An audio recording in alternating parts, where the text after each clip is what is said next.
Сәлеметсіздер ме балалар? Бүгінгі сабаққа қош келдіңіздер. Бүгін біз сіздермен 127 сабақ сан есім тақырыбын өтетін боламыз.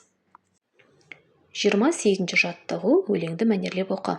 Жетелесіп, қолдасып, шықтық сейілі серуенге, қырқаны асып, жондасып, жүрдік еңіс өрменде.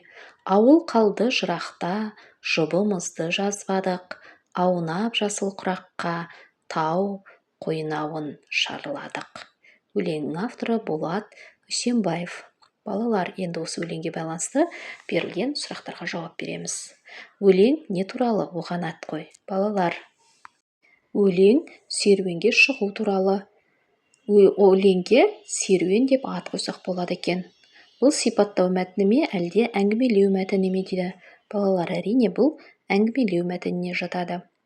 29 жаттығу сандарды сөзбен жазып, өлеңді көшіріп жаз. 1, 2, 3, ал қанеки 3, 4, 5, 6, 7, мынау ауыл шеті, 8, 9, 10, ал қанеки қон. Өлең авторы Қадыр Мырзали.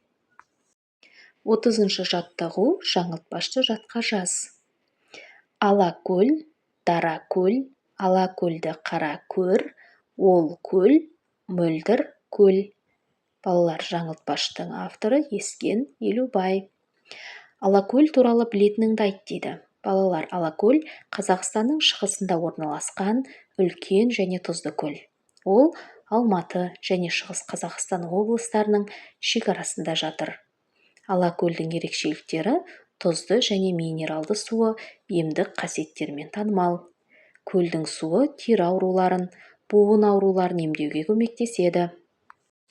Алакөлде ерекше құстар мекендейді. Оның ішінде сирек кездесетін рейлікті бір қазан да бар. Алакөл жағалауы танымал демалыс орындарына толы. Онда қонақ үйлер, пансионаттар және демалыс аймақтары бар. Жазда ауа райы жылы, ал суы салқын, әрі тұнық болып келеді. Келесі тапсырма: өзің Алакөлге барып көрдің бе? Ол саған ұнай ма? Иә, балалар, мен Алакөлге барып көрдім. Ол маған қатты ұнады. Ондағы емдік суы, ауа райы, демалыс орындары бәрі ұнады. Балалар, сіздер Алакөлге барып көрдіңіздер ме? Барып көрсеңіздер, өздеріңіздің ұнамаған жерлерін жазсаңыздар болады, ал егер де бармасаңыздар, барған жоқпыз деп жазсаңыздар болады. 31 жаттығу көп нүктенің орнына тиісті сан есімдерді қойып жаз. Жандос 8 жаста, атасы 70 жаста. Жандос 3 сыныпта оқиды. Ол атасымен жайлауға барғанды ұнатады. Сан есімдердің қай сөзбен байланысып тұрғанын айт дейді.